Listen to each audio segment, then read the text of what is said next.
الحمد للہ رب العالمین والصلاة والسلام علی رسولہ الکریم اما بعد اعوذ باللہ من الشیطان الرجیم بسم اللہ الرحمن الرحیم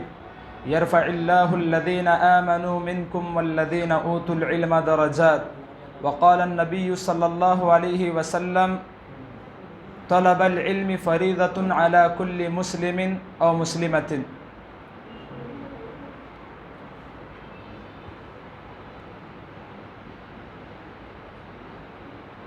محترم سامعین، طالبات، ذمہ داران مدرسہ،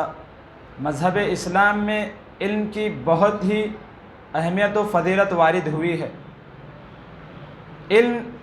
وہ چیز ہے جس کے ذریعے سے ایک مردہ اور ایک زندہ انسان میں فرق واضح ہو جاتا ہے۔ علم ہی وہ چیز ہے جس کے ذریعے سے انسان اپنے مقصد حقیقی تک پہنچ سکتا ہے۔ علم ہی وہ چیز ہے جس کے اللہ رب العالمین نے تعریف بیان فرمائی۔ ایک مقام پر فرمایا قُلْ هَلْ يَسْتَوِي الَّذِينَ يَعْلَمُونَ وَالَّذِينَ لَا يَعْلَمُونَ، کہ آپ کہہ دیجئے جاننے والے اور نہ جاننے والے برابر نہیں ہو سکتے۔ جس طرح تاریکی اور روشنی، مردہ اور زندہ، اور اسی طرح سایہ اور دھوپ میں فرق ہے، ٹھیک اسی طرح کا فرق علم حاصل کرنے والوں میں اور علم حاصل نہ کرنے والوں میں ہے۔ غرض یہ کہ مذہب اسلام میں علم کی اتنی بڑی اہمیت ہے کہ ایک حدیث میں اللہ کے رسول صلی اللہ علیہ وسلم نے فرمایا من طلب علما یلتمس فیہ علما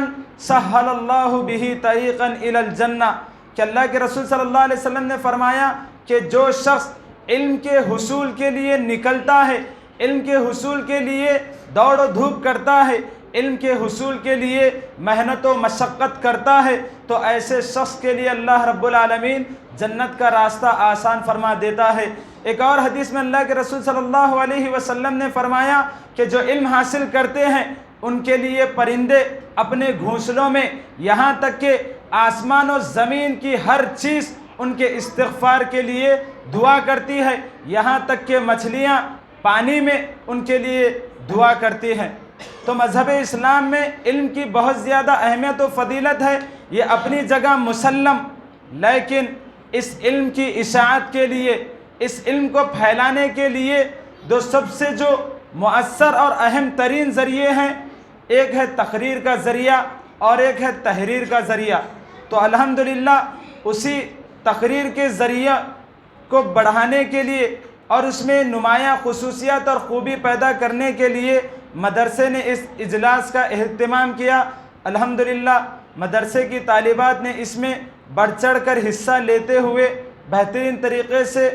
اس میں حصہ لینے کی کوشش کی۔ دیکھیے، کوئی بھی ادارہ ہو، کوئی بھی تنظیم ہو یا کوئی بھی تحریک ہو، اس کے دور رس نتائج اسی وقت نہیں حاصل ہوتے، بلکہ منزل تک پہنچنے کے لیے، ہدف تک پہنچنے کے لیے، ٹارگٹ کو پہنچنے کے لیے ایک وقت کی ضرورت ہوتی ہے، ایک ٹائم کی ضرورت ہوتی ہے۔ الحمدللہ ابھی مدرسہ شروع ہوئے بس چند سال کا وقفہ ہو گیا ہے، لیکن طالبات نے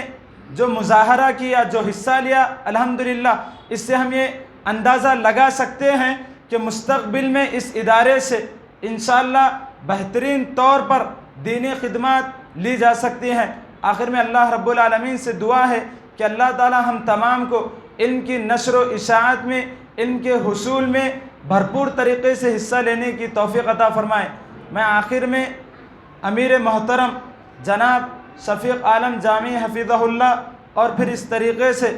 اس اجلاس میں موجود تمام مشارکین کا اور ذمہ داران حضرات کا صمیم قلب سے شکر گزار ہوں کہ انہوں نے اپنے قیمتی اوقات کو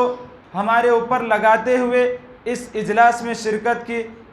اللہ تعالیٰ آپ کو اس کا جزائے خیر دے، آمین ثم آمین، وآخر دعوانا ان الحمد للہ رب العالمین۔